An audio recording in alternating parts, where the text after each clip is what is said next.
Ya, saya mau nanya Mbak Agatha. Itu kan kalau di Alkitab kan kalau setiap Allah berfirman kan itu Sang Firman yang berbicara ya. Betul. Nah, ketika Yesus dibaptis kan ada suara dari surga tuh. Inilah anakku yang kukasihi. Nah, itu yang berbicara Bapa atau Sang Firman? Bapa dengan firman-Nya lah. Berarti Sang Firman dong ya. Ya, Bapa itu berbicara kan melalui firman. Makanya Bapak Iya. berbicara apa? Inilah anak yang kukasihi, kepadanya lah aku berkenan. Dengarkanlah dia. Kalau yang berbicara adalah Sang Firman, Sang Anak, masa Sang Anak bilang inilah anak yang kukasihi? Anak ngomong sama anak gitu. Ya kan Bapak kan kan makanya itu kan kalau di Trinitas kan Firman itu kan pribadi yang berbeda kan dengan Bapa. Sedangkan Bapa kan berfirman selalu menggunakan Sang Firman ini kan. Lalu? Jadi kan kalau misalnya gini lah, kalau misalnya firman itu bukan pribadi, berarti benar Bapak yang berbicara, karena itu firmannya. Nah, kalau misalnya firman itu pribadi kan jadi bingung kan, Bapak yang berbicara atau... Nggak ada yang bingung Pak, Yohanes 5 ayat 26. Sebab sama seperti Bapa memiliki hidup dalam dirinya sendiri, demikian anak diberikan hidup dalam dirinya. Jadi antara Betul. firman dengan sang Bapa, ini saling beremata, saling berfirman. Ngerti nggak? Iya betul kan, tapi firmannya kan satu kan yang digunain kan. Betul. Berarti Sang Firman dong. Ya, Karena Bapak kan konsepnya kan Bapak berbicara, Iya. anak berbicara. Makanya ketika dibaptis, Bapak itu berbicara. Inilah anak yang kukasihi, kepadanya lah aku Iya. berkenan. Karena dia Bapak lah, makanya dia berbicara kepada anaknya. Masa anak bicara sama anak? Iya, makanya kan firman itu kan yang Ya digunakan pertanyaan Bapak itu kan makanya apa? ya itu karena firman itu pribadi kan. Terus masalahmu apa di sini, Pak? Nah, itu makanya yang berbicara itu pribadi Bapak. Bapak atau pribadi Sang Bapak Firman. berbicara dengan anaknya. Terus di mana yang kau tanyakan? Ya itu. Ya apa? Ya berarti Sang Firman yang berbicara. Bapak Karena berbicara kan dengan firman. Bapak berbicara dengan anak. Orang tulisannya gitu kok mau kau ganti? Iya, Bapak berbicara menggunakan apa? Firman kan? Bapak berbicara, Bapak itu menyatakan diri melalui firman. Iya, berarti kan Firman yang menyatakan diri Bapak ya.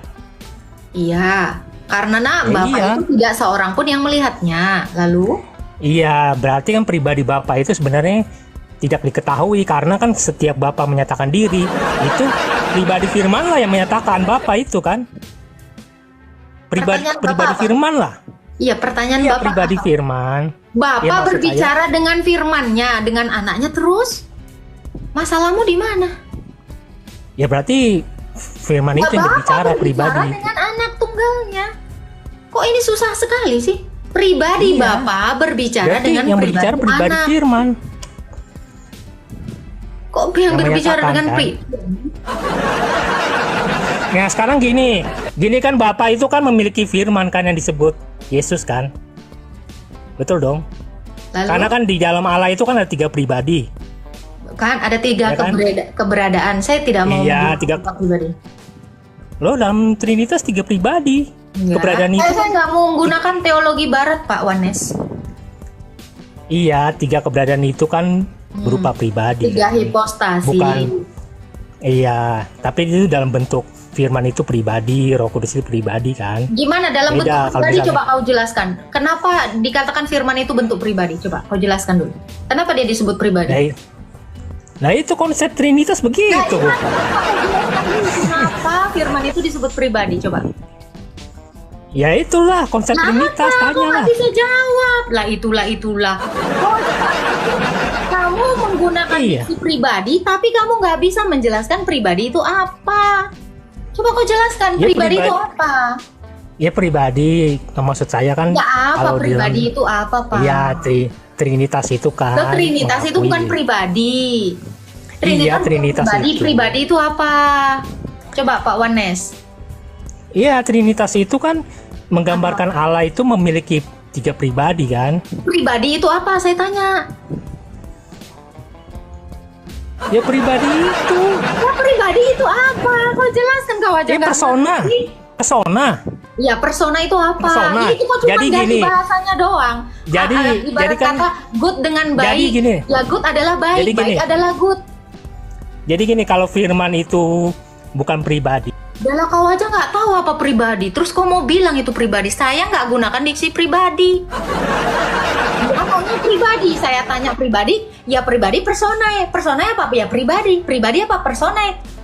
Good itu baik, baik itu good. Kau nggak menjelaskan. Lagi lempar-lempar ini bola pingpong. Pribadi apa? Kau nggak jawab. Saya bilang realitas, kau nggak terima.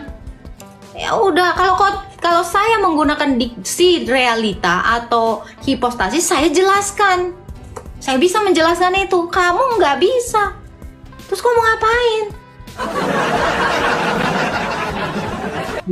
Pribadi. Ibarat kata nanti, kenapa saya tidak menggunakan diksi pribadi? Ibarat kata Om Willy dengan saya, dengan bapak kakek-kakek ini diikat jadi satu karena pribadi. Makanya saya nggak gunakan diksi pribadi, tetapi hipostasis atau realita.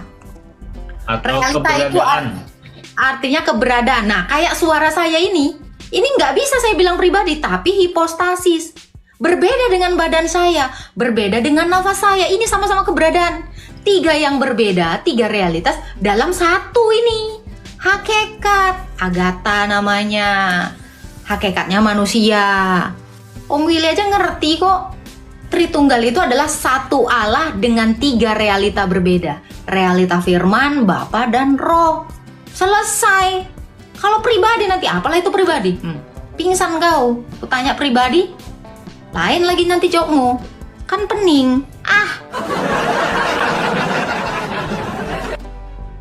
Kalau dikasih tahu orang tua itu dengar, manut. Masih kecil kok so tahu. Udah ikut aja apa kata Agatha. Ya nggak Om Willy? Tahu dikasih simpel kok minta ribet. Bisa ribet ngapain, gampang. Udah kayak mak-mak akhir bulan. Tidak berlebihan dan tidak kikir di antara keduanya secara wajar. Nah ini orang baik. Ditambah dengan orang baik tadi juga yang di atas. Ini mendukung lagi. Mendukung lagi ya. Orang ya, dengar ya. Dan hamba dan orang-orang yang apabila menginfakkan mereka tidak berlebihan, yang menginfakkan hartanya tidak berlebihan, tidak dan tidak kikir dan tidak dan antara keduanya secara wajar. Ini orang tidak kikir juga sama orang yang tidak berzina ini juga dapat hukuman dosa. Ini digabungin lagi. Dibaca dulu Mbak. Dibaca lagi ayatnya. Sesungguhnya jahanam itu seburu-burunya tempat menetap dan tempat kediaman. Net 66-nya. Ya, 65-nya lagi. Dan orang-orang yang berkata, "Ya Tuhan kami, jauhkanlah ajab jahanam dari kami, karena sesungguhnya ajab itu membuat kebinasan yang kekal." Ini orang baik semua ini Pak yang kena hukuman Pak. Iya, tidak, maksud ayat itu bukan menceritakan tentang orang yang sedang dihukum, tetapi itu adalah peringatan gitu. Hah? Itu adalah tentang peringatan. Jadi kita memberikan peringatan. Misalnya tadi misalnya ayat Ya, tadi ini misalnya, peringatan untuk orang-orang yang baik ini akan mendapatkan hukuman. bukan. Tadi misalnya yang disebutkan tadi orang yang ayat sebelumnya tadi itu kan bukan diartikan bahwa nanti orang yang melakukan mengeluarkan zakat atau mengeluarkan sedekahnya itu akan kena aja, bukan seperti itu, tapi itu diberikan istilahnya semacam peringatan bahwa jahanam itu lebih sadis begitu. Oh, karena jahanam itu sadis, terus jadi orang-orang yang tidak berzina itu masuk jahanam gitu. Enggak, kita harus pahami dulu yang kata demikian itu maksudnya gini. Tadi saya sudah contohkan, atau saya contohkan lagi yang lain. Tadi mungkin tadi bilangnya bahwa apa namanya, misalnya gini,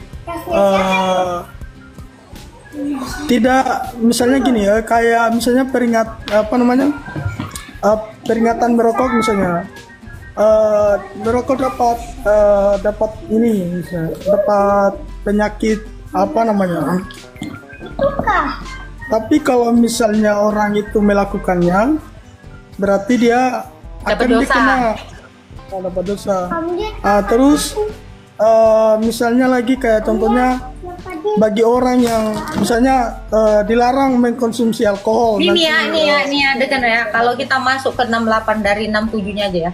Orang yang nggak kikir aja itu kena dosa loh, Pak. Orang yang nggak kikir aja dapat dosa loh, Pak.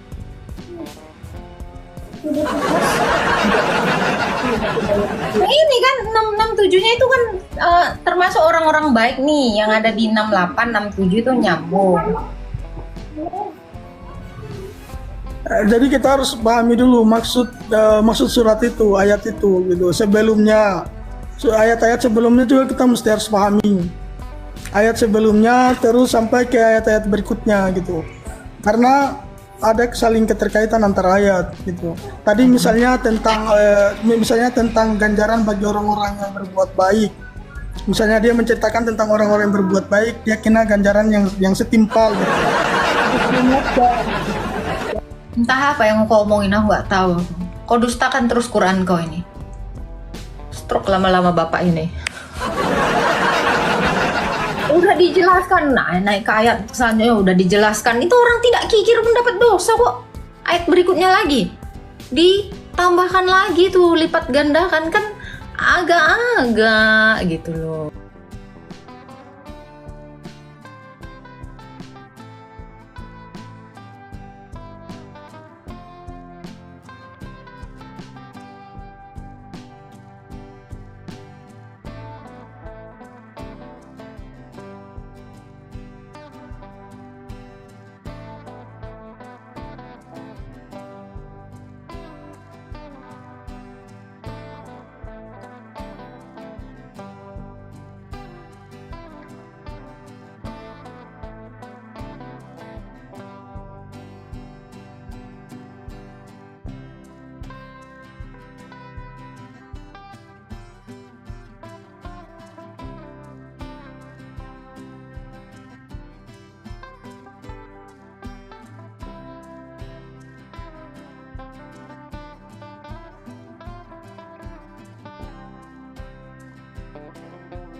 Ya, baik teman-teman, itu tadi dia sebuah diskusi yang luar biasa dari Agatha dan juga para polemikus.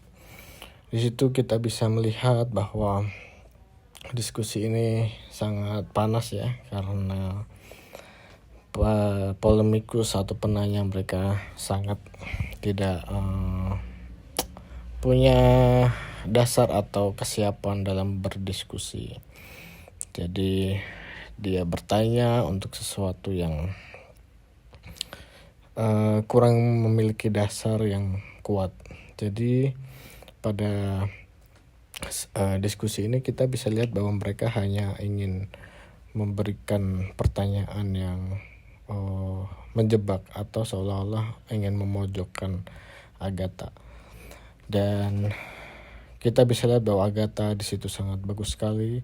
Dia bisa memberikan jawaban yang luar biasa dan menepis semua anggapan-anggapan yang negatif. Dan dari situ kita juga bisa melihat bahwa banyak para polemikus atau para penanya ini memiliki motif yang berbeda-beda, atau mereka memiliki gaya bertanya yang berbeda, yang mungkin tujuannya juga bisa dibilang memiliki tujuan yang salah. Jadi pada akhirnya mereka sendiri yang akan merasa kesulitan ya dalam menjawab ataupun dalam menanggapi sebuah jawaban atau diskusi. Jadi itulah yang terjadi saat ini ya teman-teman, karena banyak dari mereka yang bertanya tapi tidak memiliki dasar yang kuat atau pengetahuan yang jelas tentang apa yang mereka tanyakan, yang pada akhirnya membuat mereka bingung sendiri atau tidak tahu. Dan anehnya ketika mereka bertanya dan Agatha menjawab, mereka malah seperti bersikeras dengan apa yang mereka anggap benar atau anggapan mereka sendiri. Padahal mereka bertanya dan jawaban itu dijawab oleh seorang apologet yang memiliki pengetahuan yang lebih dalam hal ini kekristenan. Tapi seolah-olah mereka merasa lebih tahu tentang apa yang mereka tanyakan atau hal yang mereka diskusikan. Dan mereka memaksakan pendapat mereka kepada Agatha karena mereka menolak apa yang Agatha jawab. Nah, di situ adalah sebuah diskusi yang kurang pas ya, karena mereka tidak melihat konteks secara penuh di dalam sebuah Alkitab, di dalam sebuah cerita di Alkitab ayat. Mereka hanya menggunakan sepotong saja untuk menggunakan itu sebagai alat mereka atau senjata mereka untuk menyerang atau memberikan asumsi yang salah.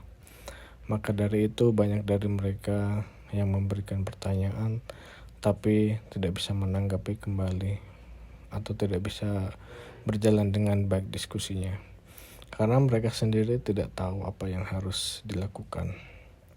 Jadi itulah yang terjadi ya, karena banyak dari mereka yang penasaran tapi tidak benar-benar ingin tahu. Mereka hanya ingin mengolok-olok atau menghina orang-orang Kristen dengan jawaban atau dengan polemik yang mereka hadapi atau mereka temukan. Nah, kita sebagai orang Kristen harus hati-hati dengan hal itu, karena hal ini bisa menyesatkan banyak orang, dan kita harus tahu bagaimana cara menjelaskannya, bagaimana cara untuk memberikan jawaban yang tepat supaya kita bisa mematahkan apa yang mereka anggap atau persepsi mereka sendiri.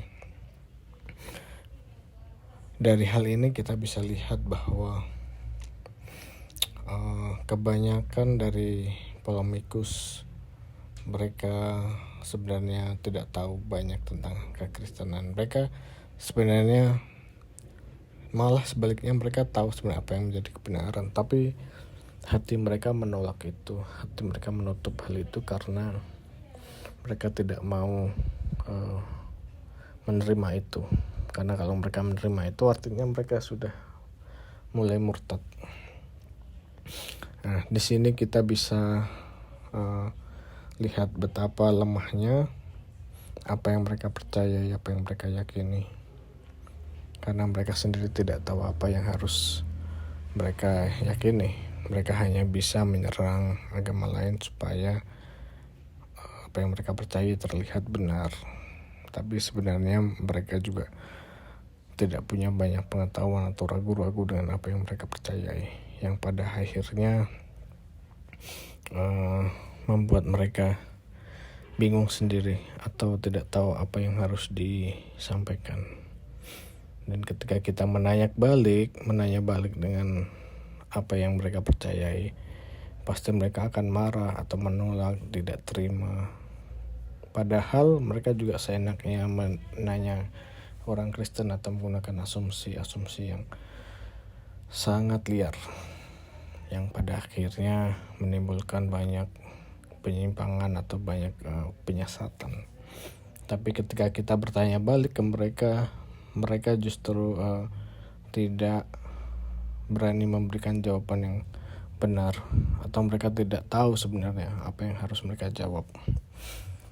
Nah, di sini kita bisa melihat ya kualitas dari orang-orang ini yang bertanya, khususnya para polemikus dari pihak sebelah.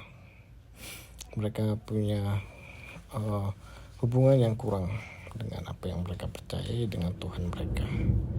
Ya, semoga video ini dapat memberikan teman-teman semua edukasi atau pengetahuan yang baru tentang apa yang sedang didiskusikan. Dan hal ini sangat penting untuk kita ketahui supaya kita sebagai orang Kristen memiliki pengetahuan yang lengkap ya, atau mendalam, supaya ketika ada orang yang bertanya atau yang mencoba mempertanyakan, memojokkan kita bisa menjawab dengan baik, karena kita tahu apa yang kita percayai dan kita sangat percaya diri dengan hal itu. Sehingga ketika kita punya bekal, punya pengetahuan yang cukup, kita bisa memberikan jawaban yang baik juga. Jadi ya, terima kasih teman-teman semua yang sudah mendukung channel ini. Dan dukungan teman-teman bisa diberikan melalui subscribe, like, komen, dan share ke semua platform sosial media teman-teman, supaya lebih banyak lagi orang yang melihat video ini, menonton, dan juga mendapatkan berkat yang sama. Dan banyak orang yang mungkin belum percaya, mereka dapat melihat dan mendengar kebenaran firman Tuhan itu sendiri. Ya, terima kasih teman-teman atas dukungannya. Saya ucapkan terima kasih dan Tuhan Yesus memberkati. Shalom.